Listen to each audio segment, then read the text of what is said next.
நம்பிக்கையாளர்களே, நீங்கள் அல்லாஹுவையும் அவனுடைய தூதரையும் அவன் தன்னுடைய இத்தூதர் மீது அருளிய இவ்வேதத்தையும் இதற்கு முன்னர் அவன் அருளிய வேதங்களையும் நம்பிக்கை கொள்ளுங்கள்.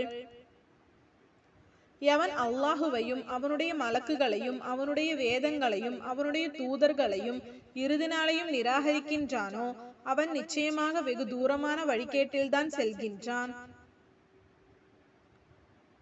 எவர்கள் நம்பிக்கை கொண்டதன் பின்னர் நிராகரித்து பின்னர் நம்பிக்கை கொண்டு அதன் பின்னரும் நிராகரித்து அந்த நிராகரிப்பையே மென்மேலும் அதிகரிக்கின்றார்களோ அவர்களின் குற்றங்களை நிச்சயமாக அல்லாஹ் மன்னிப்பதில்லை.